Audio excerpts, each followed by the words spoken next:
viendo el balance hídrico de una tormenta. De hecho, antes ya habíamos planteado los balances hídricos, tanto anuales como mensuales, en todo el ciclo hidrológico o en alguna parte de ellos, como la zona no saturada, un embalse, etcétera, ¿no? Entonces, fíjense en ese tipo de balances, pues básicamente el concepto del equilibrio entre entradas y salidas y variaciones en el almacenamiento es lo que manda. Hay otro tipo de balance, que es el que he dejado pendiente para esta clase, que es el balance hídrico anual y normalmente se hace en un año medio. Enseguida les voy a decir por qué. Pero en base mensual y se debe a los autores Tom Dwight y Matter. Este balance hídrico es muy útil, como van a ver más adelante, sobre todo para los ingenieros agrónomos. Sin embargo, en determinadas circunstancias es también útil para los ingenieros civiles y eso lo voy a mencionar cuando finalicemos la explicación del método. Entonces, ¿de qué se trata? Estamos hablando siempre de la zona no saturada del suelo, es decir, el primer horizonte del subsuelo, ¿de acuerdo? Entonces, este método, partiendo del conocimiento de las precipitaciones medias mensuales, fíjense, voy a explicar básicamente esta tablita. En esta primera línea ustedes ven esta variable que he incorporado acá, serán los valores de precipitaciones medias mensuales. Cuando digo media, quiere decir que es el producto de muchos valores, ¿cierto? Por ejemplo, si yo tengo una colección de 20 años de registros de precipitación medidos, ¿no? Yo sumaré los 20, dividiré entre ese número y tendré la precipitación media para el mes de octubre, para noviembre haré lo propio, etcétera, ¿no? Y también de la evapotranspiración. Es decir, estas dos primeras líneas podemos suponerlas que son datos medidos. Les hago recuerdo, como ya he mencionado en una clase anterior, que la evapotranspiración es sumamente difícil medir, que no, y es más, las redes de lisímetros, que son los instrumentos con los que se miden, son escasos, pues son muy pequeñas. Entonces, normalmente lo que se hace es estimar, calcular la evapotranspiración potencial, ET es la evapotranspiración potencial, en base a parámetros como la temperatura, el viento, radiación, etcétera, ¿no? Pero bueno, una vez que, claro, todos los valores de esas variables, pues son medidos en campo. Entonces vamos a suponer para el planteamiento del método que estos valores de evapotranspiración son datos, ¿ok? Y también son valores medios mensuales, como he mencionado antes. Entonces, en base a estos valores de precipitaciones medias mensuales y de la evapotranspiración media mensual, también podemos estudiar el balance del agua en el suelo, en la zona no saturada del suelo, para ser precisos, a lo largo de un año.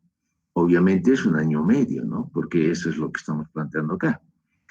Conocer el balance de humedad en el suelo es importante para evaluar la disponibilidad de agua para los cultivos. Estudios hidrológicos de conservación de suelos, de drenaje, incluso de dispositivos para evitar la salinidad, etcétera. Pero sobre todo, como les he dicho, de mucha utilidad en la ingeniería agronómica. Bien, entonces, ¿de qué se trata? Se trata de ir viendo la evolución de la reserva de agua en esa zona del suelo, en la zona no saturada. Y voy a ir explicando simple y llanamente cómo es que se realiza este cálculo, ¿sí? En la primera línea y segunda línea, como he dicho, consignamos los datos medios mensuales. La tercera línea lo único que está determinando es la diferencia entre estas dos filas, ¿no? De la precipitación menos la evapotranspiración potencial. Acá un par de precisiones. Estoy insistiendo en que ET es la evapotranspiración potencial. Eso ya lo he explicado en una anterior clase, ¿no? Con el ejemplo del LIPES, ¿se acuerdan? Que evapotranspiración potencial es tal cual, dice su nombre, un potencial, la capacidad de tomar agua del aire en una determinada zona, la capacidad de evaporar, de evapotranspirar de una determinada zona. Como había dicho aquella vez en la zona del Lipes, que es la zona más árida de Bolivia, hay una capacidad de tomar agua, de evapotranspirar de 450 milímetros en el año, debido a las temperaturas, pero sobre todo a la radiación al albedo y el régimen de vientos. Tiene mucha capacidad de tomar agua. Pero las precipitaciones anuales son del orden de 200 milímetros apenas. Entonces, si bien la capacidad, es decir, la evapotranspiración potencial anual en LIPES es de 450, la evapotranspiración real, como mucho va a ser 200, porque no hay más disponibilidad. ¿Se acuerdan, no? De lo que expliqué en una clase anterior. Bueno, acá consignamos la evapotranspiración potencial en principio, y en esta tercera línea estamos haciendo la diferencia de esas dos variables. Esta tercera línea sirve para determinar si un mes es húmedo o seco. Se considera que es húmedo cuando esa diferencia es positiva. Si fuese 0 o menor que 0, vamos a considerar que es un mes seco. ¿De acuerdo? Entonces, en otras palabras, cuando hay más precipitación que evapotranspiración, pues es un mes húmedo. De lo contrario, es un mes seco. ¿Sí? Bueno, ese es el tema. La siguiente línea, el símbolo R, significa la reserva de agua en el suelo. ¿Sí? Entonces, ese es, digamos, como que el parámetro fundamental del cálculo de este método, ¿no?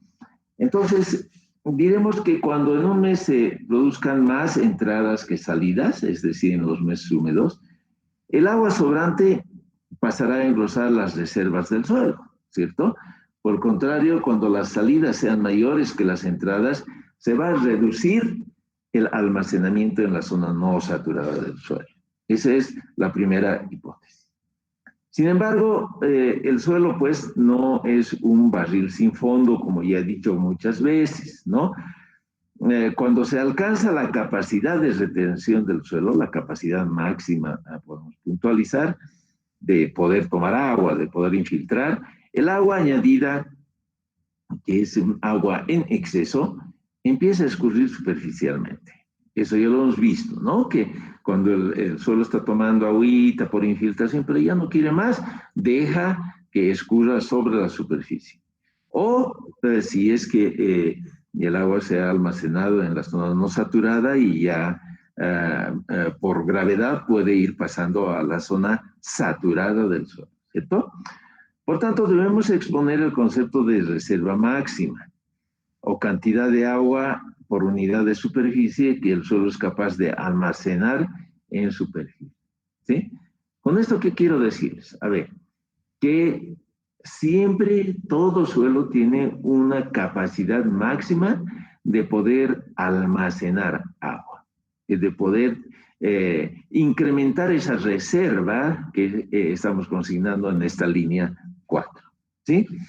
En general, se toma el valor de 100 milímetros como referencia cuando no se tiene datos medidos en campo para esta capacidad máxima. Se puede asumir ese 100, ¿sí? Sin embargo, si nosotros queremos hacer cálculos más precisos, tenemos que hacer campañas de campo en que nos permitan realmente establecer cuál es ese valor máximo de capacidad del suelo respectivo, ¿sí? Eso de 100 milímetros corresponde, obviamente, como les he explicado ya antes, ¿no?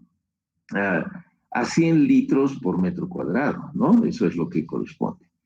Bien, entonces fíjense cómo se determinan los valores de la reserva. Y aquí voy a pasar a esta otra laminita, luego volveré a la tablita. Lo primero es que tenemos que tomar en cuenta que la reserva para un determinado mes y depende de lo que ha quedado del mes anterior, ¿sí? Que le estoy llamando R, I-1, como pueden ver acá en la lámina, y depende del ingreso neto en el mes que estoy analizando. Entonces, fíjense, si lo que yo tenía al inicio del mes, como producto de lo que había en el anterior mes, I-1, más el ingreso neto es lo que ha entrado por precipitación menos lo que ha salido por evapotranspiración potencial. Si este término está entre 0 y esa capacidad máxima que he mencionado, que repito, si no hay datos tomamos 100, entonces la reserva en el mes I va a ser a lo que yo tenía al comienzo del mes más el ingreso neto. Eso es. Por el contrario, fíjense, si este término es superior a la capacidad de reserva del suelo, a esa capacidad máxima, entonces, claro, no puede almacenar más que R max. Ese es su tope. Después va a dejar escurrir, ¿no? Entonces, en este caso, cuando este término es mayor que R max, tomamos simplemente que la reserva del mes I es R max. ¿Ok? Luego, si este término fuese menor que 0, ¿ya? Entonces la reserva es 0. ¿Por qué? Porque obviamente no hay agua negativa.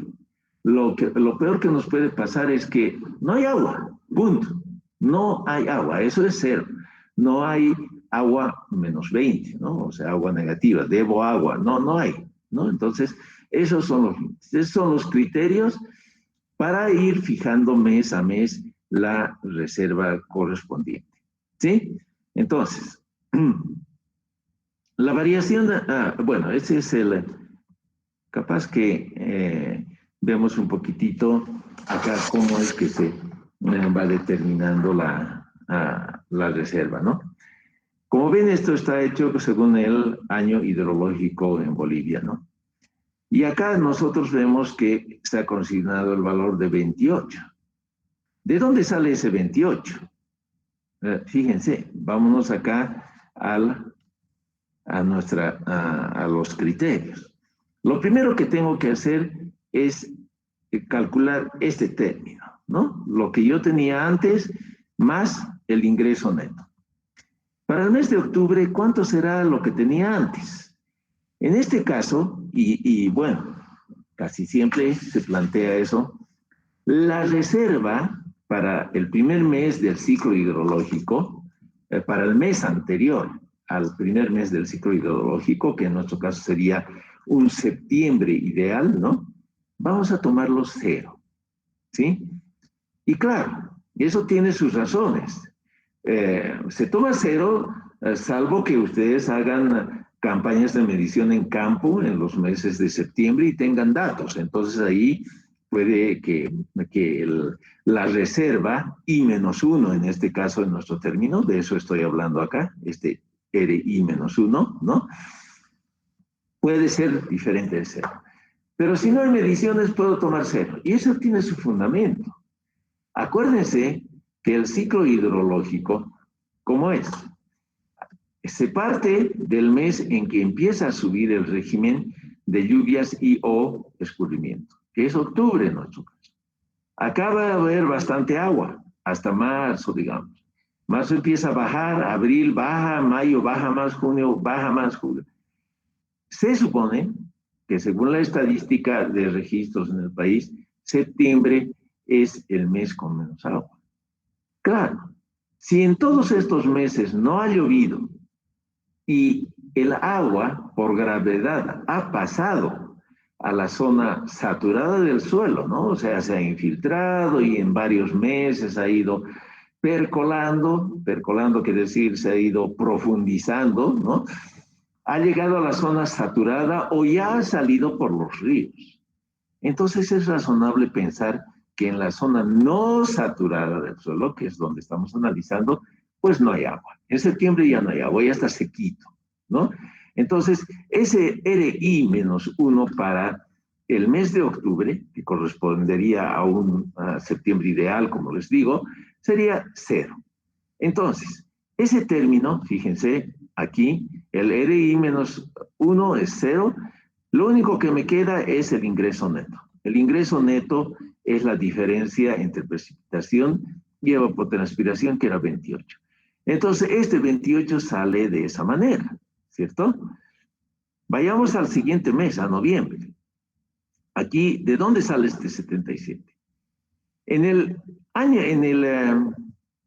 el mes anterior, la reserva que quedó es 28 milímetros, ¿cierto?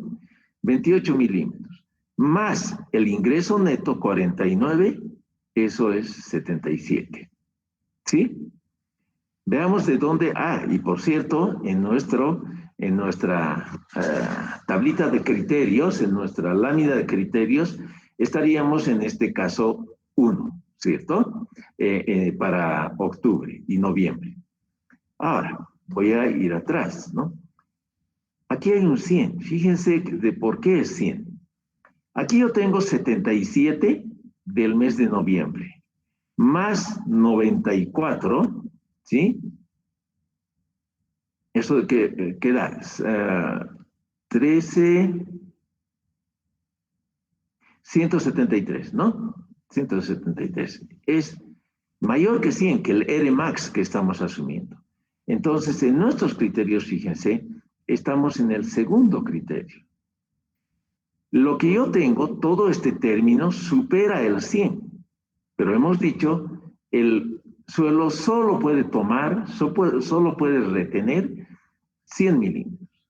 No puede retener más. Entonces, en ese mes, en el mes de diciembre, fíjense, por más que yo tengo mucho más agua disponible, solo le pongo 100, que es lo que puede guardar en la zona no saturada. El resto va a escurrir, ¿sí? Y bueno, esa misma situación se presenta en los siguientes meses. Fíjense que hay varios en. ¿Por qué? Porque está, pues, superando el R max que habíamos fijado. Para junio, fíjense, ya no es 100. ¿De dónde salió este 58? En el mes de mayo me ha quedado 100. Pero fíjense que esta diferencia del ingreso neto es negativo, ¿no?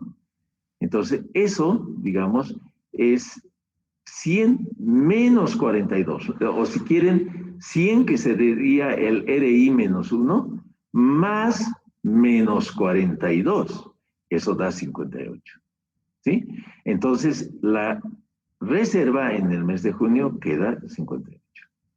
Para el siguiente mes acaba en 0, ¿no? Mi término RI menos 1 ahora es 58, pero el ingreso neto es menos 83. Esto me va a dar un valor negativo, ¿verdad? Ya les he dicho, no hay agua negativa. Entonces, lo peor que me puede pasar es dejar 0, que no tengo agua, ¿no? Y eso mismo pasa en los siguientes meses, desde julio hasta septiembre.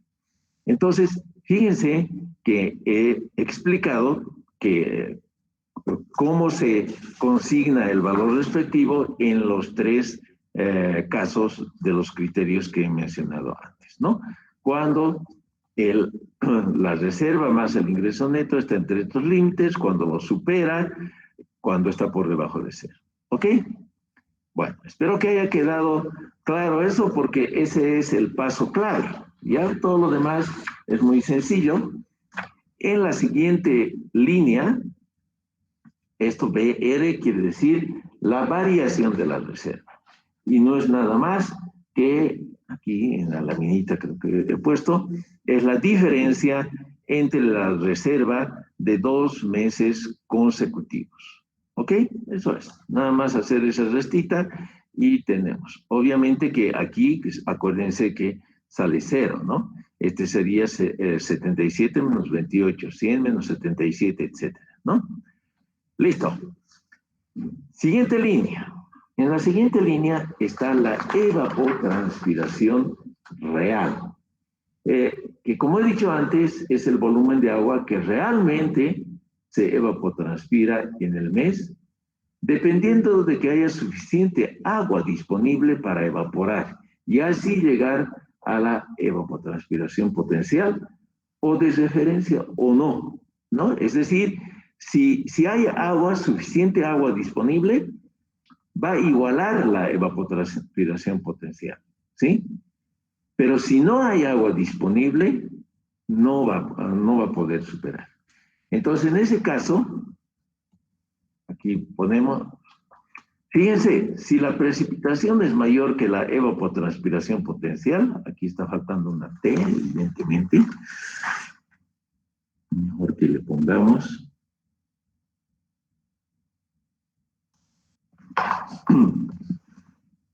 para que no tengamos líos, ¿no?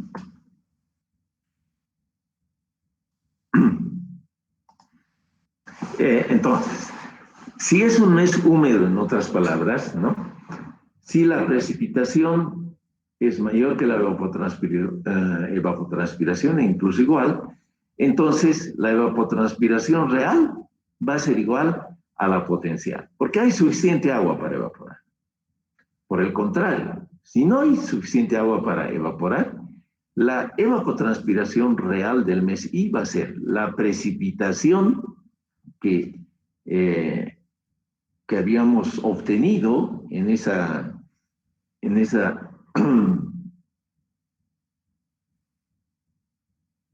caramba, aquí estoy teniendo una duda. Déjenme. Este signo creo que es más. Sí. Aquí hay un errorcito.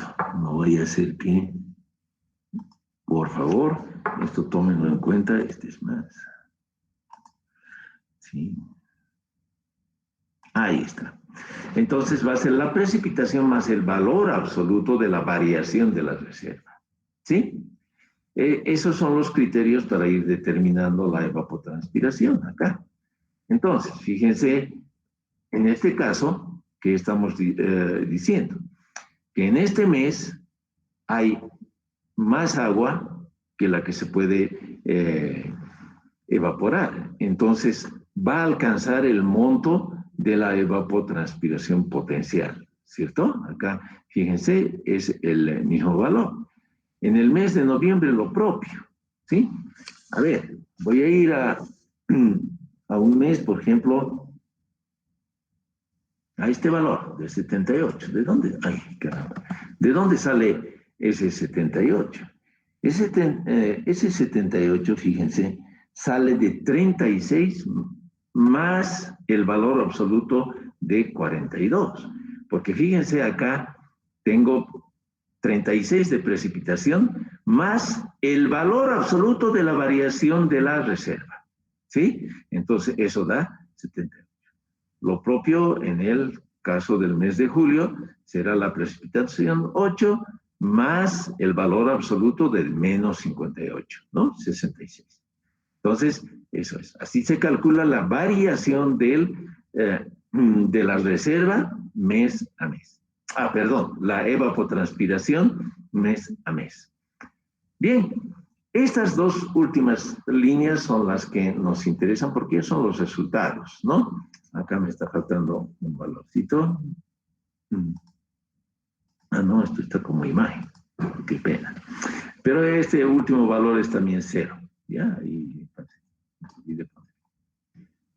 Para el cálculo de la falta de agua, que es lo que dice F, se hace nada más la diferencia de la evapotranspiración potencial menos la evapotranspiración real. ¿Sí? Es una simple diferencia. Entonces, volvemos a la lámina, hacemos esa diferencia entre la segunda línea y la de evapotranspiración real y vamos consignando estos valores. Bien, ok.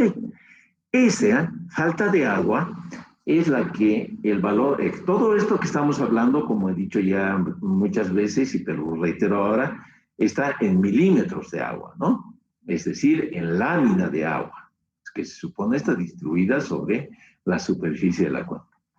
Pero bueno, esta falta de agua es el parámetro que utilizan los ingenieros agrónomos, porque al margen de la demanda que pueda tener un cultivo, que va a ser diferente si es maíz, si va a ser papas o si es trigo, cada cultivo tiene una determinada demanda de agua, ¿no? Al margen de esa demanda, la naturaleza, si quieren, el medio físico, ya de por sí tiene estas demandas. Entonces, hace que falte agua. En el mes de julio, por ejemplo, 25 milímetros. En el mes de agosto, 74. En septiembre, 39. ¿Qué quiere decir eso? Que cuando yo estoy diseñando un sistema de riego, ¿ya? Seguramente voy a pensar en un embalse y no sé qué. Tengo que pensar que aparte de que voy a darle agua a las plantas según el uso consultivo, así se llama, ¿no? Según lo que toma cada tipo de cultivo, a eso le tengo que aumentar esta demanda de la misma naturaleza, del medio físico en el cual está nuestro cultivo. ¿Ok? Entonces eso es muy importante para el dimensionamiento de los sistemas de riego y por eso los agrónomos utilizan eso, la falta de agua. En la última línea está el exceso de agua, que es el otro extremo, ¿no? Obviamente que habrá exceso de agua en los meses húmedos, ¿no? No en los meses secos. Fíjense ahí el criterio. Dice que cuando es un mes seco, la segunda expresión, la de abajo, ¿no? Esta. Si es un mes seco, es decir, el ingreso neto es menor que cero, el exceso va a ser cero también. Pero si el ingreso neto menos la variación de la reserva, si es un mes húmedo, el exceso del mes lo calculamos como la precipitación menos la evapotranspiración y menos la variación de la reserva. ¿Sí? Entonces, eso es lo que en términos, digamos, de la ingeniería civil vamos a poder utilizar.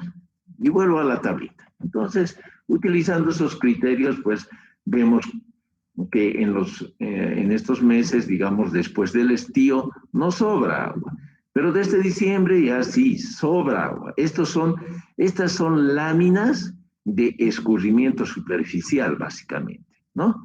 Y esto otra vez cero.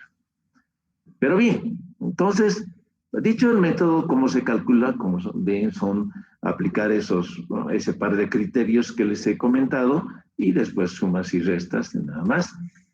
Yo quería comentarles, a ver, ¿cuándo es que es útil este método para los ingenieros civiles?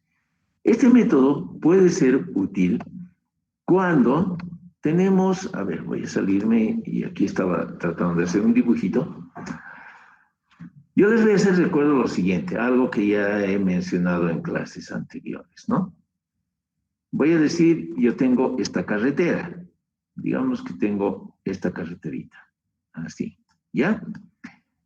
Y en esta carretera, pues, evidentemente hay varios cursos de agua, ¿sí? ¿Qué sé yo? Vamos, que estoy poniendo la red hídrica, me voy a concentrar en ella. Primero identifico el punto de cruce, que es mi punto de interés, ¿no? Y a partir de ahí, ¿qué defino? Defino la cuenca, que es el sistema físico sobre el cual hago todos los análisis que hemos estado conversando. Entonces, la definición de la cuenca, que como ustedes saben es la unión de los puntos topográficos más altos, por eso también esta línea roja se llama divisoria de aguas, ¿no? Es el primer paso en el análisis hidrológico. Definir la cuenca es el primerísimo paso. ¿Ok? Bueno, ¿qué sucede en situaciones como la llanura veniana? La llanura veniana es poco menos que una mesa de billar, ¿no? En la cual, digamos, es muy plano, primero, así como he pintado acá, pendientes del orden de 2 por 1000, 1 por 1000, ¿no? Tal es así que a veces esto que he pintado acá voy a pintar en planta para explicarles un poquito. Digamos que esta sea la carretera, ¿no? Esto que estoy pintando acá.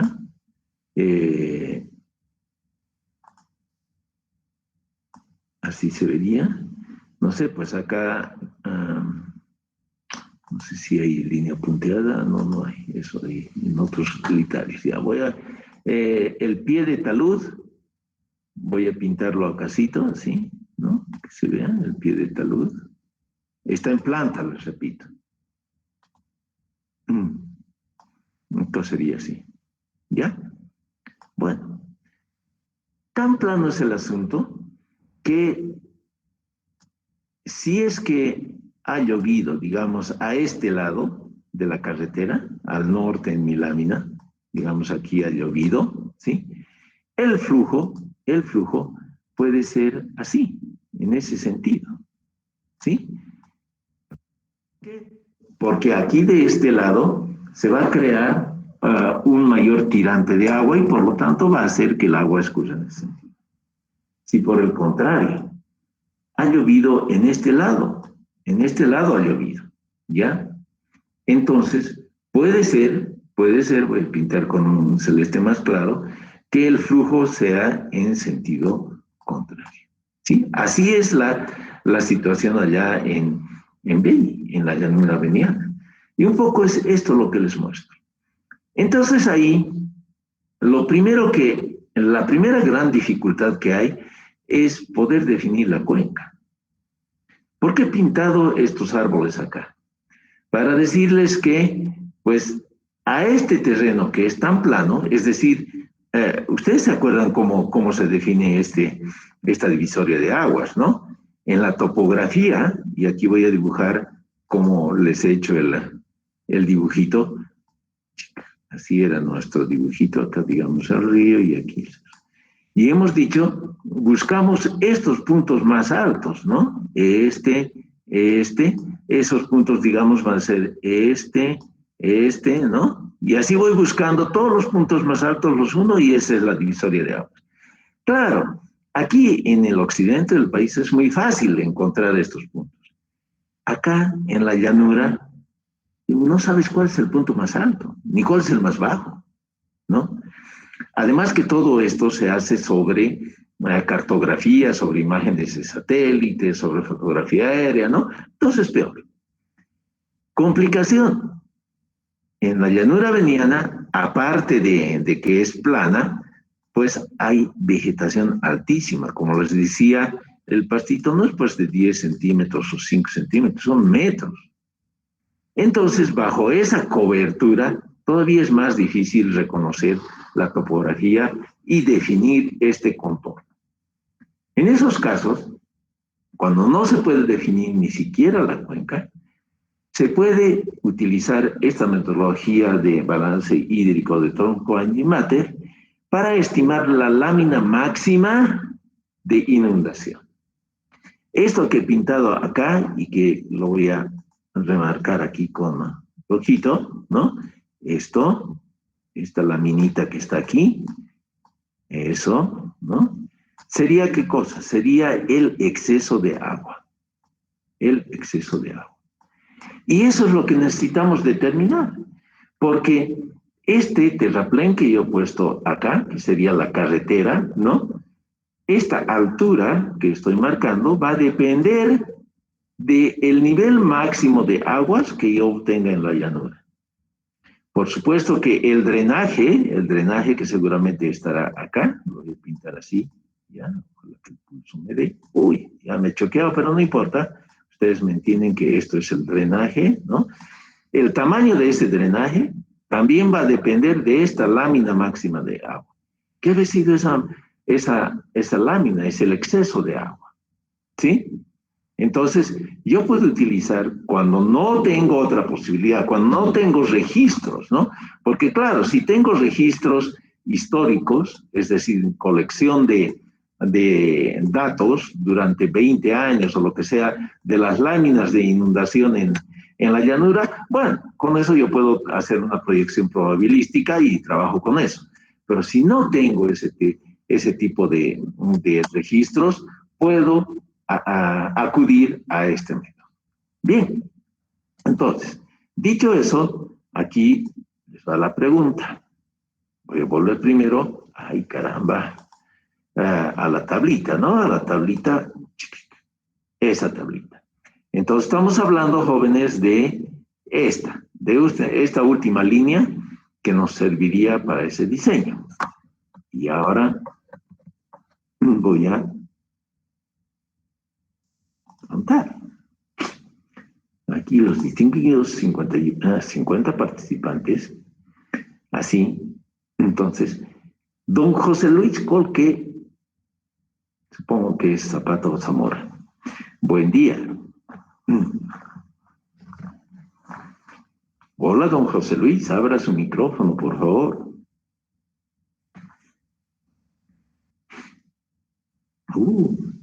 Se ha ido a comer su yaucha, no está por ahí. A ver, el señor Josías Paye Borras. ¿Sería amable en abrir su micrófono? Inge, buen día. Buen día, ¿cómo está? Bueno, ¿ha entendido el método? Sí, Inge, he entendido la tabla. He entendido la tabla y te tengo que explicar en las diferencias que ha sacado de la tabla. Vale. Bueno, ahora yo le voy a hacer una pregunta, que es una pregunta conceptual, ¿no? Hemos dicho de que ese método de Thornwright-Manter parte de los valores medios mensuales de precipitación y evapotranspiración, ¿cierto? Es correcto aplicar en el diseño de carreteras, tanto del nivel del terraplén, de la altura del terraplén, como del drenaje. ¿Qué diría usted? Vuelvo a mi laminita. Aquí. A lo que usted nos explicó, Inge, es muy diferente aplicar el método, ya sea depende del área, ya sea en el oriente o en el altiplano, porque ya que en el altiplano podemos encontrar fácilmente la delimitación de la cuenca y en el oriente, como el área es plana, no podemos encontrar, y el agua empieza a escurrir de ambos lados, si es que ponemos el ejemplo de la carretera que nos ha explicado. Sí, pero mi pregunta no va por el tema de la dificultad en la definición de la cuenca, ¿no? Eso es claro, que en cualquier zona, yo te diría también que hay zonas en el altiplano, sobre todo departamento de Potosí, en que igual hay planicies, hay cientos de kilómetros que son igual que la llanura veniana, con la diferencia de que la vegetación es pues rala, ¿no? O sea, no hay esa dificultad, pero como que ciertamente que esa es una primera dificultad. Pero mi pregunta va a otra cosa. Mi pregunta va al hecho de que hemos dicho en el método que, a ver, vuelvo aquí, estas dos primeras líneas de precipitación y evapotranspiración que las consideramos datos son valores medios mensuales. Y mi pregunta es si es correcto hacer el diseño de carreteras y particularmente de drenaje con valores medios. Esa es mi pregunta.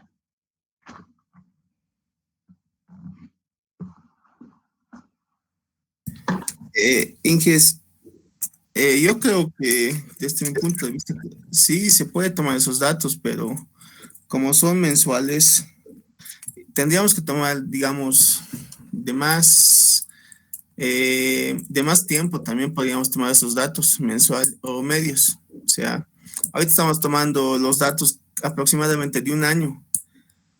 No, no, no, no, no. A ver, a ver, a ver. Creo que ahí sí necesito ah, explicar claramente. A ver, hemos dicho que yo tomo valores medios. Eh, digamos que acá yo tengo el mes de octubre, ¿ya? Aquí tengo el mes de noviembre.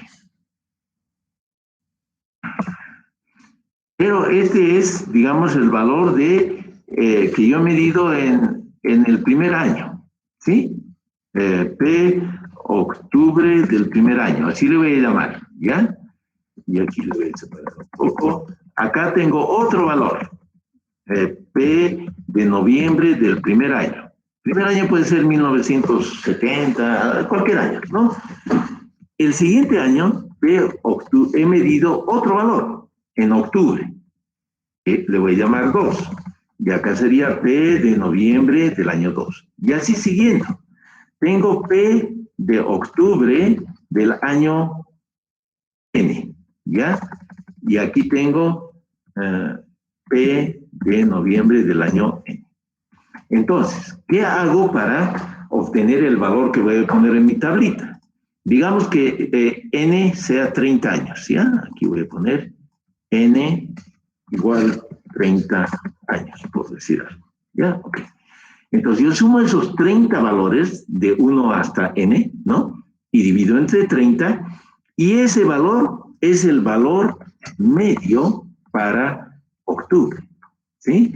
Y en el caso de noviembre, lo propio. Sumaré esos 30 valores, divido entre 30, y esto es para noviembre. Estos dos valores, caramba. Estos valores que acabo de mencionarles, estas medias así calculadas, son las que van en nuestra tablita. ¿Ok? Entonces, obviamente no son de un año, son de muchos años. Cuanto más años, mejor. Estos valorcitos son esos valores medios. Igualito para la evapotranspiración. ¿Sí? Entonces, Inge, sí se pueden tomar esos datos, entonces, Inge. Vale. Bueno. A ver, una opinión. Muchas gracias. Y gracias por estar atento, además, ¿no? Eso es. Don Ricardo Samo, buen día. Abra su micrófono.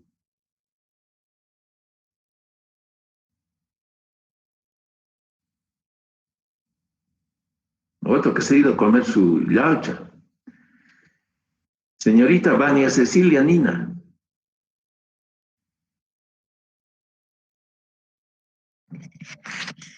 Ingeniero, buen día. Hola, buen día, Vanina. Mire. Vanina, sí, Vanina. Hola. Bueno, a ver, ¿qué opina usted? ¿Qué dice? ¿Es aplicable tal cual lo hemos visto con valores medios mensuales? Sí, según nos mostró, sí, y tanto esta clase como la anterior, porque en cuanto más años tomemos en cuenta, vamos a ser más exactos o más precisos con los valores. Vale. Bueno, muchas gracias. Bien, a ver, yo quiero hacerles recuerdo algo y insisto que para mí los temas conceptuales son los más importantes. ¿Qué hemos dicho de inicio, desde la primera clase? Nosotros tenemos dos grandes grupos de problemas en la ingeniería de recursos hídricos. Uno es saber administrar los recursos, y eso tiene que ver sobre todo con el tema de dimensionamiento de embalses y que vamos a ver más adelante. Y el otro gran grupo es el tema de eventos extremos. Yo les he dicho que el dimensionamiento de drenaje de carreteras, en particular, y de otras obras de seguridad, ¿no? Son un problema de extremos. Extremos son máximos y mínimos. Claro, aquí ¿qué me importa los mínimos? El mínimo puede ser 0, punto. Si no hay agua, ni siquiera me voy a inmutar, ¿no? Pero me tienen que preocupar los máximos. Entonces, desde ese punto de vista, yo quiero jóvenes, por favor, y eso es algo sustancial, el drenaje no se dimensiona con valores medios, ni medios anuales, ni medios mensuales, ni medios diarios, no. Se dimensiona con valores máximos, a máximo requerimiento. Esa es la idea. O sea, yo voy a tratar de buscar, como he dicho en la explicación, la lámina máxima aquí, ¿no? La lámina máxima. ¿Se dan cuenta? Esto, claro, mi carretera tiene que durar varios años sin que se inunde, ¿no ve? Entonces, esta laminita que estamos calculando, la de exceso, tiene que ser la lámina máxima, ¿sí? Es decir, el máximo requerimiento. ¿Cuál sería la mejor aproximación? La mejor aproximación, pues, sería, a ver, volviendo a nuestra tablita, cuando esta última línea nos da esos máximos, los máximos valores posibles. ¿Cuándo logro eso? ¿Cuándo logro eso? Cuando los ingresos son altos y las salidas son pequeñas. Entonces, en ese caso me va a quedar más lámina remanente, ¿cierto? En otras palabras, cuando llueve mucho y evapotranspira poco. Esa es la peor situación en términos de que la lámina excedente sea grande. Entonces, para aplicar este método a esa estimación, ya les he dicho, jóvenes, esto no, cuando hay datos, todo esto que les estoy comentando no tiene sentido. Pero la realidad es que la mayoría de las veces no tenemos datos y tenemos que ingeniarnos cosas que sean acordes con la física, con la realidad. ¿Ok? Entonces, para hacer un balance de esos, yo aplicaría, en vez de valores medios acá, valores máximos de precipitación. ¿Sí? Y aplicaría valores mínimos de evapotranspiración. Claro, tampoco es cuestión de ponerle cero, ¿no? Para eso justamente se hacen los cálculos y seguramente serán bastante menores, por ejemplo, a estos valores medios que hemos considerado. La diferencia nos va a dar la situación más desfavorable en términos de que esta lámina excedente sobre el suelo va a ser más grande. Entonces yo puedo tomar como una referencia esos valores. ¿Se dan cuenta?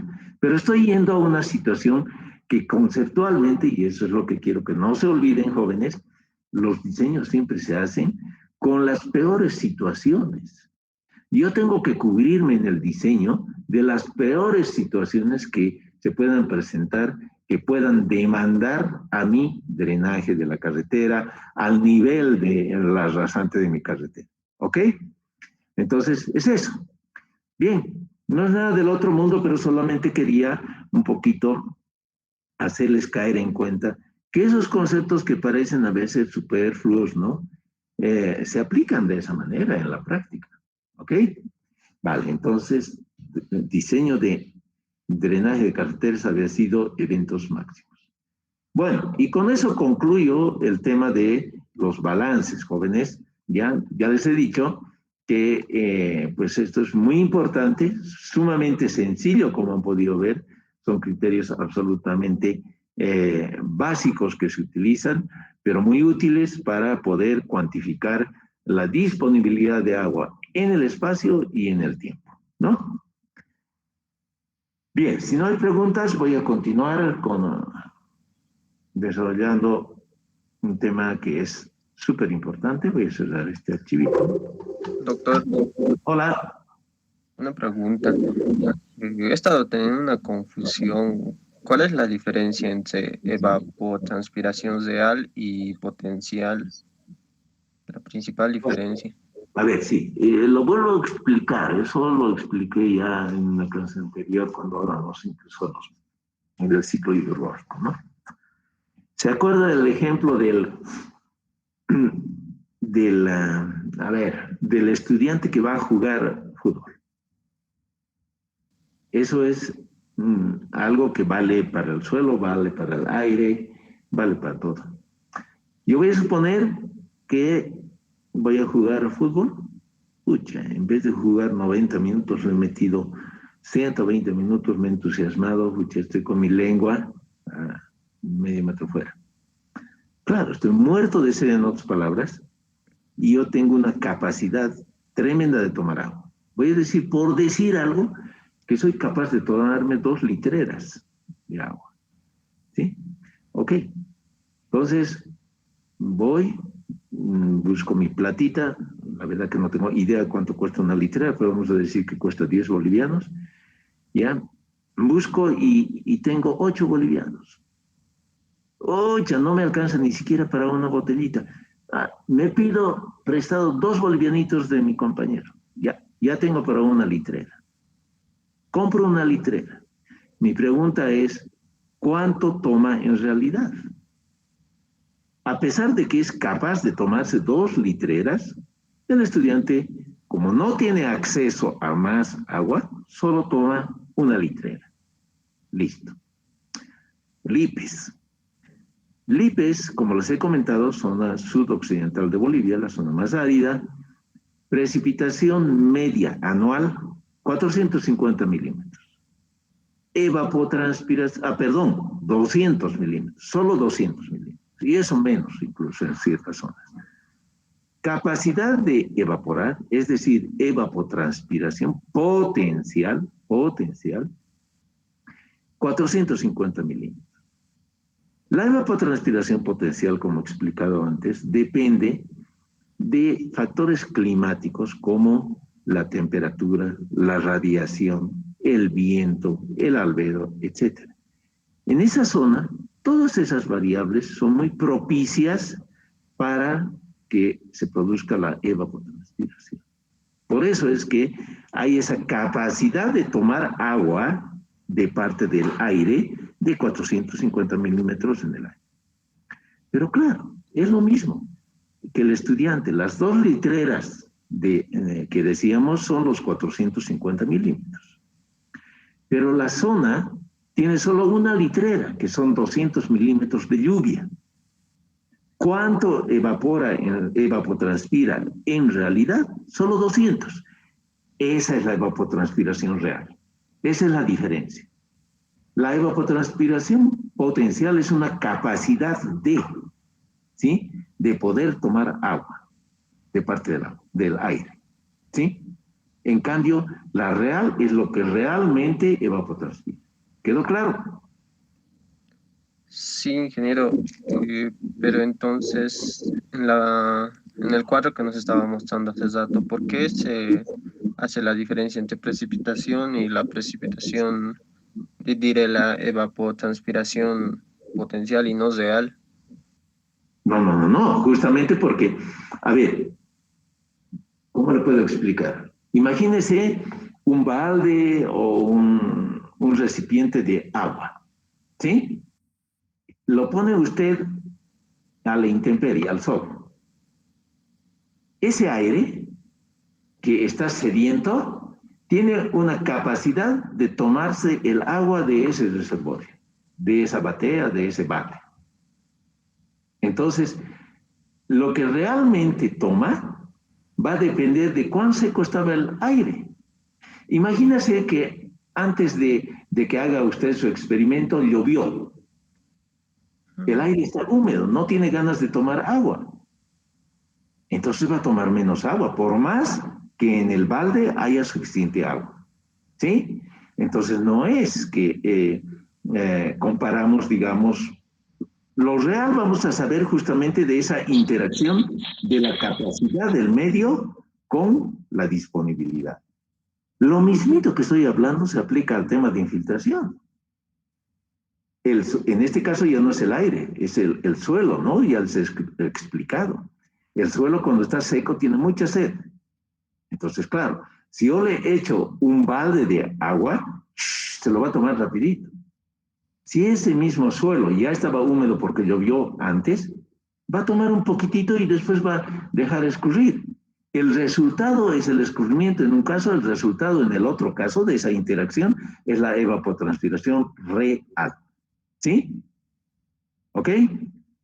Esa es la situación. La potencial es una capacidad, la real es el producto de la interacción del medio con la disponibilidad de agua. Eso que quede claro. Y eso ya, cuando les hablé del ciclo hidrológico, lo he aclarado también, ¿no? Es fundamental. Vale. ¿Algo más al respecto? Bueno, entonces, jóvenes, voy a iniciar con un capítulo que es sumamente importante, ¿ya? Y es, obviamente, el tema de el análisis de datos. Todo lo que hemos estado charlando, todos los balances que he planteado, ¿no? Parten de registros, parten de tener datos de las diferentes variables que intervienen en esos balances. Entonces, claro, pues ustedes sabrán, hay diferentes tipos de datos. Estas colecciones de datos de 20 años, 30 años que he estado mencionando son los datos históricos o cronológicos. Son colecciones sistemáticas de valores de una determinada variable, ya sea de precipitación, ya sea de escurrimiento, de infiltración, de temperatura, de lo que ustedes quieran, ¿sí? Pero la condición es que todos los días de Dios, sin fallar, durante esos 20, 30 años que mencioné, tengo que estar midiendo. Para eso, obviamente, acá en la lámina ustedes ven fotografías de determinadas instalaciones. Esto es un pluviómetro, por ejemplo. Aquí se ve un tanque evaporímetro que mide la evaporación. Normalmente en las... este es el... aquí se ve más clarito, digamos, una instalación bastante más moderna, digamos, de pluviómetro que mide la precipitación. Y esto seguramente es una estación que transmite la información a algún satélite del satélite a nuestro computador. Por eso es que aquí tiene un panelcito solar para darle energía. Aquí hay un anemómetro, eso mide el viento, ¿sí? En fin, voy midiendo día a día valores de cada una de las variables que mencioné.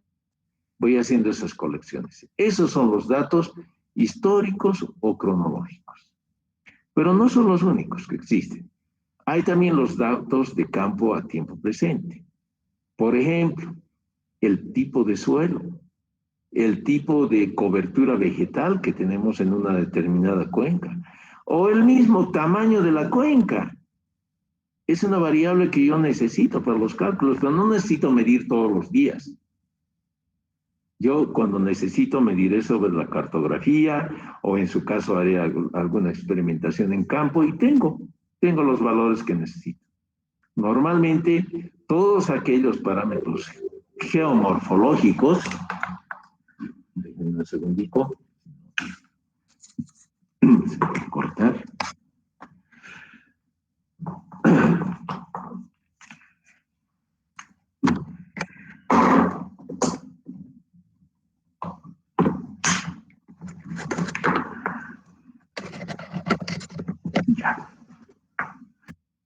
Les decía, todos aquellos parámetros geomorfológicos de características de la cuenca, pues son de esta naturaleza, ¿no? Se mide una vez, se determina una vez cuando uno lo precisa para el cálculo. Y bien, hay también datos de laboratorio. Y esto un poco que hoy en día como que se utiliza menos, pero hubo una época, en las décadas de los años 80, 90, en que había una escuela holandesa, una línea de pensamiento holandesa que aplicaba mucho esto. La Universidad de Delft estaba apoyando a su gobierno que tenía muchísimos intereses en África. Y al igual que en nuestro continente, en nuestro país particularmente, en África, pues básicamente se carece de información sistemática, datos históricos, ¿no? Entonces empezaron a experimentar en laboratorio. Y claro, en una habitación como puede ser una clase la facultad, ¿no? Un laboratorio, se creaban las condiciones meteorológicas que producen una precipitación. La precipitación obviamente se produce cuando hay humedad, para empezar. Pero no es que haya humedad y listo, ¿no? Ahorita no está lloviendo en la habitación que usted está, ni en la que estoy, pero hay humedad. El aire que estamos respirando tiene humedad. ¿Cuál es el tema? De que esa humedad tiene que condensar y tiene que llegar a una situación de poder precipitar en formas de gotas de agua. Esos mecanismos que los vamos a ver en el capítulo de hidrometeorología, ¿ya? Se han podido reproducir en laboratorio. Entonces se le daban las temperaturas, la humedad, el régimen de vientos típico de una determinada región que se quería estudiar. Y se producían lluvias dentro de un laboratorio. Y eso se medía. Ese era un referente, digamos, para suplir la carencia total de información. Obviamente que estas son aproximaciones, así como les he contado la aplicación del balance hídrico de Tom Juan-Dimater a la ingeniería civil, que es una aproximación, es una buena estimación, pero no tiene la precisión que tendría un análisis partiendo de datos sistemáticos, datos cronológicos, ¿sí? Dicho eso, pues acá yo quiero enfatizar que de todo este grupo, de estos tipos de datos, obviamente para el análisis hidrológico, ¿ya? Los más importantes son los datos históricos o cronológicos. Esas colecciones de datos de las diferentes variables que necesitamos. ¿Ok? Bien. Ahí en el título de la lámina ya se menciona el tema de errores. Yo les debo decir que todo valor fundamentalmente de variables hidrometeorológicas, conllevan un determinado error, ¿sí?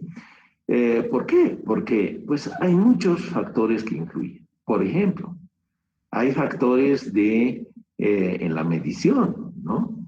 Un instrumento puede estar descalibrado, puede estar mal instalado, ¿no? Por decirles algo, el pluviómetro, que es un simple balde que capta las aguas, ¿no? Puede estar un poquito inclinado por el viento, porque lo instalaron mal, lo que sea, y ya está. O sea, ya es un error que estamos cometiendo. O en el caso de este evaporímetro, por ejemplo, que el diámetro no sea el de norma, que sea más pequeño o que tenga menor altura.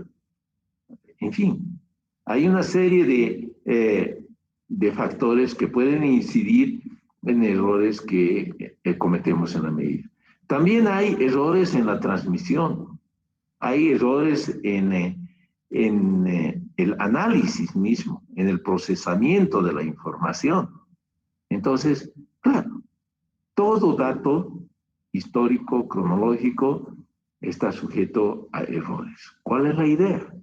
La idea es cerciorarnos de que esos errores no incidan de forma ostensible, de forma definitiva, en los resultados de nuestro análisis. ¿Sí?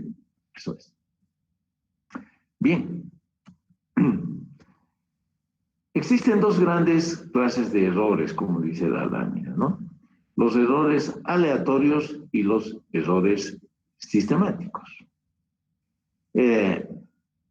Aleatorio quiere decir al azar, por cierto, ¿no? Es casual, al azar.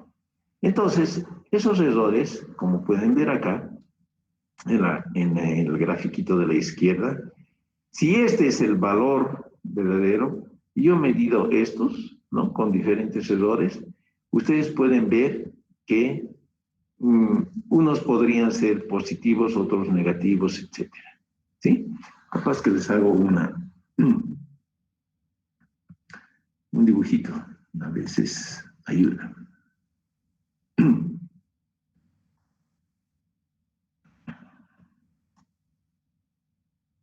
A ver, ¿cuál es el tema? El tema es que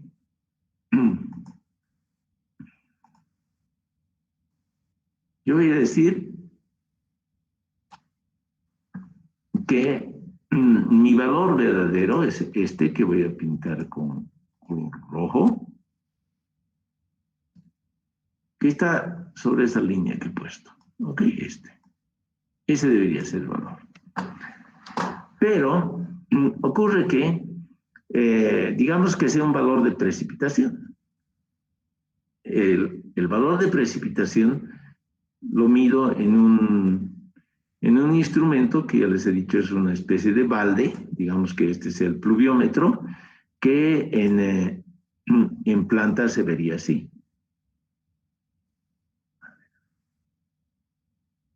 No, ya, bueno, está chueco, pero se supone que es un círculo, ¿no?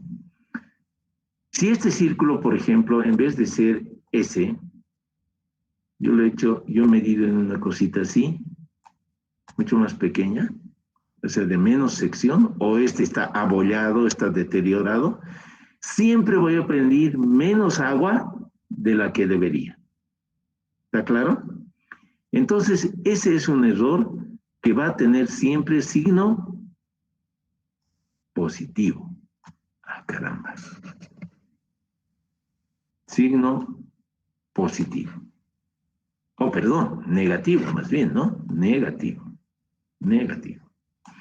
Si este círculo, que he dicho, fuese más grande, así por decir de alguna manera, ¿no? Voy a tener siempre positivo, es decir, en exceso. No es que unas veces sea positivo o negativo, ¿ok? ¿Cómo es aleatorio? Un día, ¿ya? No sé, un día he medido por demás.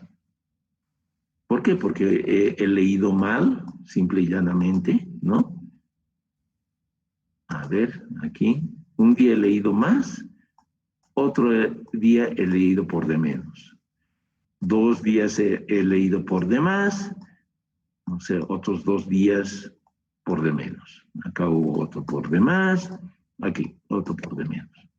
¿Se dan cuenta? ¿Qué quiero decir, jóvenes? Y eso es lo que está expresado acá. Que directamente los errores aleatorios cambian indistintamente de signo. Pueden ser de forma aleatoria, como dice su nombre, casual, en exceso o en defecto. En cambio, los errores sistemáticos siempre tienen el mismo signo. Si estoy midiendo en exceso, siempre estoy midiendo en exceso. Si estoy midiendo por defecto, por de menos, siempre será por de menos. Negativo. ¿Ok? Entonces, claro, en una gran masa de datos, ¿sí? Los errores aleatorios se van compensando. Los máses y los menos, los excesos y los defectos en una gran masa de datos, repito, se van compensando y van a tender a cero. Y por lo tanto, se concluye que los errores aleatorios son naturales y no afectan de forma ostensible a las conclusiones, a los resultados del análisis. Por el contrario, los errores sistemáticos pueden llevar realmente a conclusiones total y absolutamente erróneas. Porque si tú estás midiendo por demás y estás haciendo, por ejemplo, un proyecto de riego, por decir algo, estás sobreestimando la disponibilidad de agua. Por el contrario, si estás midiendo por defecto, vas a creer que hay menos agua de la que realmente hay y vas a sobredimensionar más bien las obras. Porque dices, necesito almacenar más en los meses que hay agua. Entonces te está llevando a una conclusión totalmente errónea. Repito, para simplificarles la vida, error aleatorio varía indistintamente positivo y negativo. El error sistemático siempre tiene el mismo signo, ya sea positivo, ya sea negativo, pero siempre el mismo signo. Listo. Esa es la mejor manera de acordarse de cómo son los errores aleatorios y sistemáticos. Bueno, como los ingenieros tenemos un mandato, que es dimensionar obras, pero claro, esas obras, hemos dicho, tienen que ser técnicamente adecuadas al menor precio posible. Entonces, obviamente eso parte de que la información de base del análisis tiene que ser suficiente en cantidad y suficiente en calidad, ¿sí? De buena calidad. El tema de cantidad es muy fácil. Uno cuenta cuántos años han medido, cuántos registros tengo en una zona, listo. Eso es cuestión de contar. El tema de calidad, ese es un tema más complejo. Entonces, el tema de calidad de datos pasa por la realización de una serie de tests, ¿ya? Y aquí les he puesto 3 de los principales tests que debemos realizar cuando vamos a hacer un análisis hidrológico. El test de consistencia, el test de homogeneidad y test de valores sospechosos o outliers. ¿Ya que se debe eso, no? Aquí está nada más ese resumencito. Primero, los errores pueden ser aleatorios o sistemáticos. Y pues tendré que cerciorarme, sobre todo cuando existen errores sistemáticos. Y los tests básicos son los de consistencia, homogeneidad y de valores sospechosos.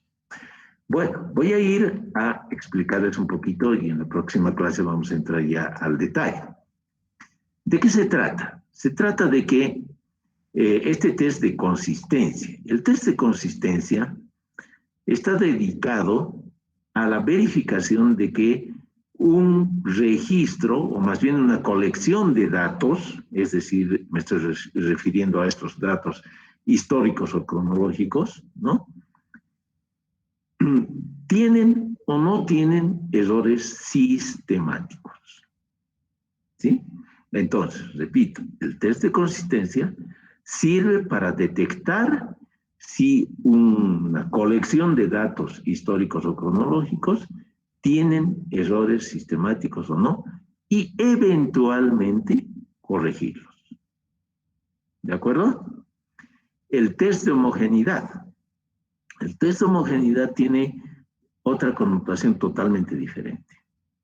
El test de homogeneidad sirve para establecer que los datos de un registro cronológico, todos los datos, pertenecen a un mismo universo muestral. ¿Sí? Y eso significa que provienen de un sistema estacionario.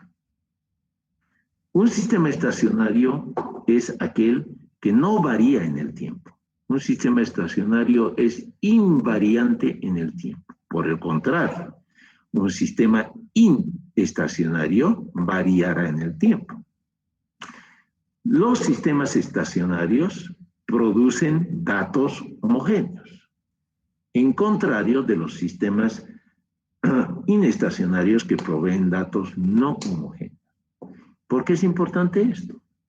Porque la hidrología clásica, todo lo que vamos a aprender, está desarrollado para sistemas estacionarios o que todavía con cierta variabilidad pueden ser conceptualizados como sistemas estacionarios.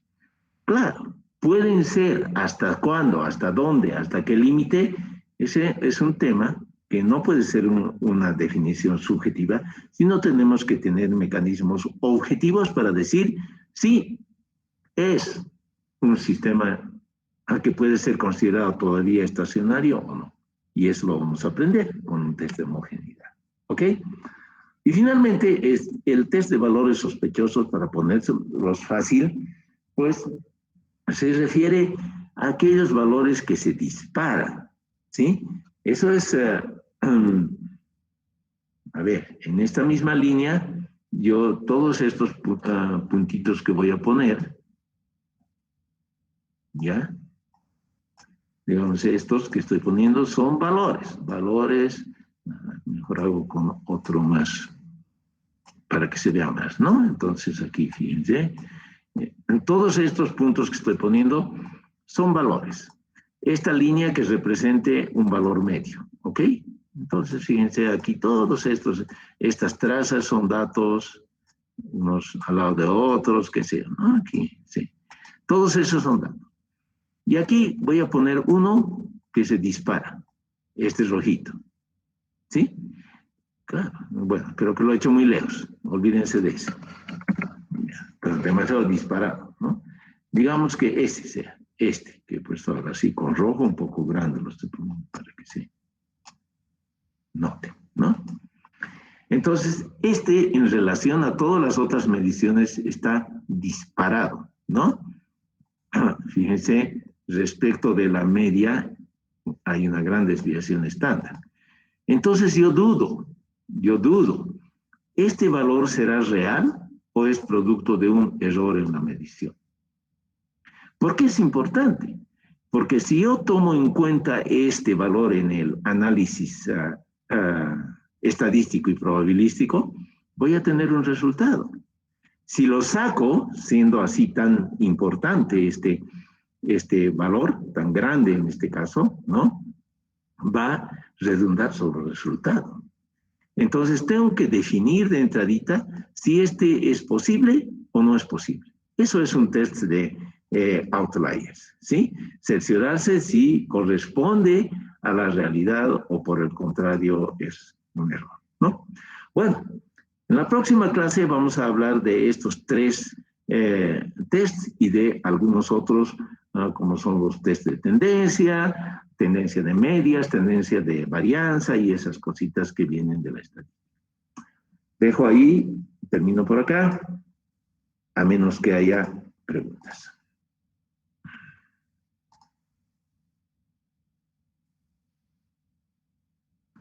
Bueno, listo. Dicho eso, si no hay preguntas, hasta el día lunes en que vamos a continuar con este temita del análisis de datos. Pues. Que pasen buen fin de semana. Igualmente, Hasta luego, doctor. jóvenes.